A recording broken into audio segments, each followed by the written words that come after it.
안녕하세요. 주양가족 여러분, 김성민 목사입니다. 오늘 하루도 우리 가운데 놀라운 은혜를 베푸시는 위대하신 하나님께 감사의 고백으로 나아가는 우리 모두가 되기를 주의 이름으로 바랍니다.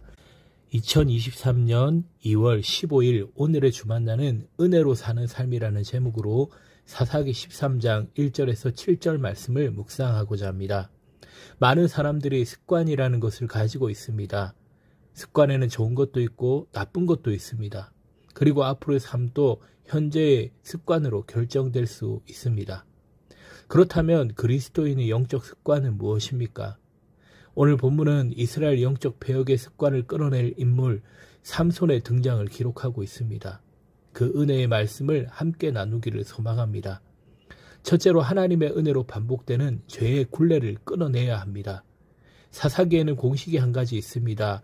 이스라엘 백성들의 불순종과 범죄, 그리고 하나님의 긍휼하심으로 사사를 세워 구원하심, 바로 이것입니다. 그리고 구원 이후에 이스라엘은 한동안 평안 가운데 또다시 불순종으로 하나님 앞에 범죄하게 됩니다. 사사기는 12명의 사사가 세워지기까지 계속해서 범죄하는 이스라엘의 죄악의 굴레, 죄악된 습관의 모습을 잘 보여주고 있는 말씀이기도 합니다.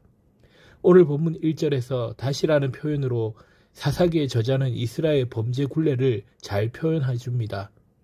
이스라엘 자손이 다시 여호와의 목전에 악을 행하였으므로 이스라엘은 하나님의 도움 없이 도무지 이 죄악의 굴레, 죄악의 습관에서 벗어날 수 없음을 표현해 주는 것과 같습니다. 결국 이들의 죄의 굴레는 사사시대의 암흑기의 절정을 보여줍니다. 사사기 13장은 다음과 같은 내용을 기록합니다. 이스라엘이 또 다시 하나님을 버리고 우상을 섬기고 하나님께서 그들을 블레셋 사람의 손에 넘기셨으며 그 결과 무려 40년 동안 블레셋의 통치를 받고 살게 된다는 것입니다. 그리고 이러한 암흑 시기 가운데 하나님께서는 또다시 이들을 구원할 사사 삼손을 세워주시는 것입니다. 사랑하는 여러분, 이스라엘의 범죄의 습관, 죄악의 굴레를 비판만 할 수는 없습니다. 그 이유는 우리 또한 습관적으로 반복적으로 행하는 죄악과 잘못이 있기 때문입니다. 우리 역시 죄 앞에서 다시 무너질 수 있는 존재임을 알고 하나님의 은혜와 구원, 도우심을 구하며 매일을 살아가야 할 줄 믿습니다. 나아가 하나님의 은혜가 아니면 우리는 죄에서 자유할 수 없는 존재임을 다시 한 번 더 묵상해야 할 것입니다. 둘째로 아픔 뒤에는 참된 회복과 은혜를 주십니다. 오늘 말씀은 사사시대 가운데 역사적으로 가장 암울한 때를 보여줍니다. 그러나 하나님께서는 이러한 때에도 한 부부를 통해 새 희망을 보게 하십니다. 바로 단지파의 사람 마노아와 그의 아내입니다.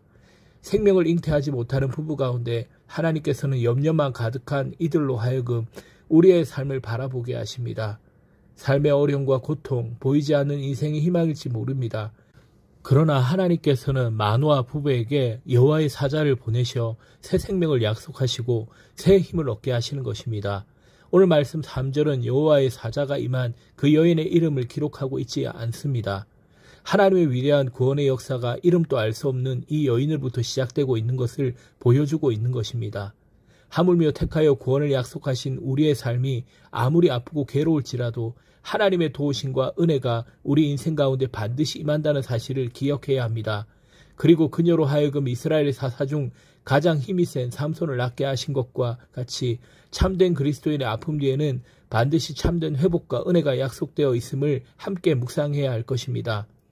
하나님의 은혜는 크고 놀랍습니다. 주님은 세상에서 가장 탁월하고 뛰어난 사람이 아니라 부족하고 연약한 사람을 택하시고 그들을 사용하십니다. 이러한 주님의 역사는 오늘도 동일합니다. 다만 기억할 것이 있습니다.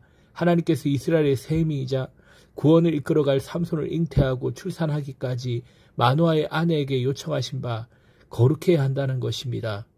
거룩은 세상과 구별되는 온전함을 뜻합니다. 하나님께서는 삼손을 나신으로 구별하여 하나님께 드리기를 원하셨습니다. 하나님의 위대한 역사를 위해 포도주와 독주를 마시지 말며 삭도를 대지 않아야 하는 구별됨으로 자신의 일을 감당하기를 원하신 것입니다.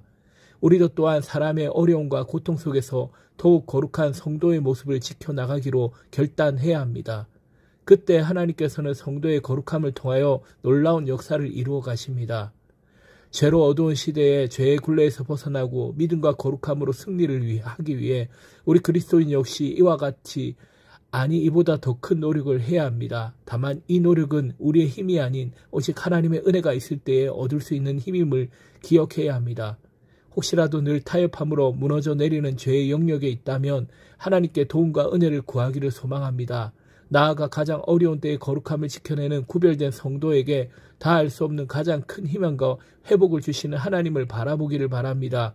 거룩한 성도의 아픔과 노력 뒤에는 참된 하나님의 회복과 은혜가 있음을 기억하기를 소망하며 바랍니다.